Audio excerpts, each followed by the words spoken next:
No contact के phase में the lovers और क्वीन ऑफ कप्स का साथ आना ये बताता है कि अमाल और तान्या का कनेक्शन फिजिकली या कम्युनिकेशन वाइज बैंड हो सकता है, लेकिन इमोशनल लेवल पर बिल्कुल बंद नहीं हुआ। नो कांटेक्ट में नॉर्मली जो शैलो अट्रैक्शन होता है वो धीरे धीरे फेड हो जाता है, पर यहां अपोजिट हो रहा है। अमाल तान्या के बारे में ज्यादा सोच रहा है अब, क्योंकि साइलेंस ने उसके इमोशंस को और एम्पलीफाई कर दिया है। तान्या के साथ जो बॉन्ड था वो सिर्फ बातों का नहीं था, बल्कि फीलिंग्स का था, और फीलिंग्स नो कांटेक्ट से इजीली नहीं जाती। क्वीन ऑफ कप्स दिखता है कि अमाल अब अपने इमोशंस को दबा रहा है, उन्हें शो नहीं कर रहा, पर अंदर से वो इमोशनली सॉफ्ट ही है तान्या के लिए। नो कांटेक्ट के दौरान अमाल का दिल और दिमाग फाइट कर रहे हैं।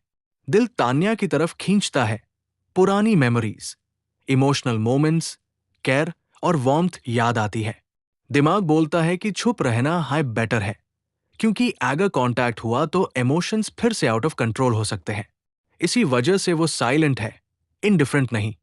तान्या के लिए उसके दिल में रिग्रेट, केयर और इमोशनल अटैचमेंट अभी भी जिंदा है। लवर्स कार्ड ये भी बताता है कि तान्या अभी भी उसकी इमोशनल चॉइस बनी हुई है, भले ही वो अस चॉइस पर एक्ट ना कर पा रहा हो। नो कांटेक्ट उसके लिए पनिशमेंट जैसा फील हो रहा है, रिलीफ जैसा नहीं।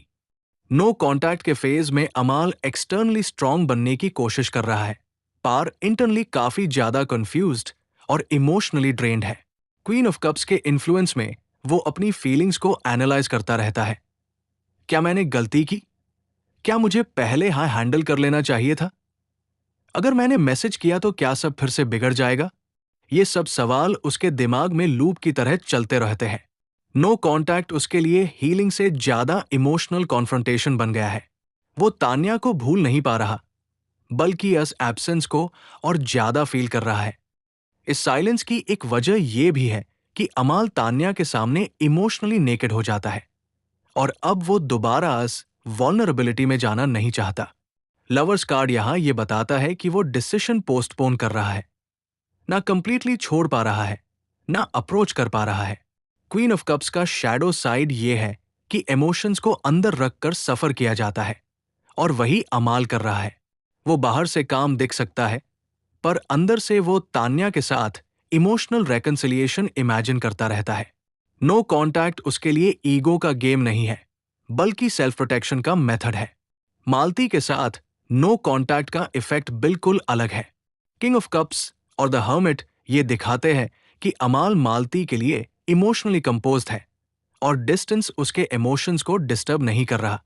नो कांटेक्ट यहां पेन क्रिएट नहीं कर रहा, बल्कि नेचुरल स्पेस क्रिएट कर रहा है।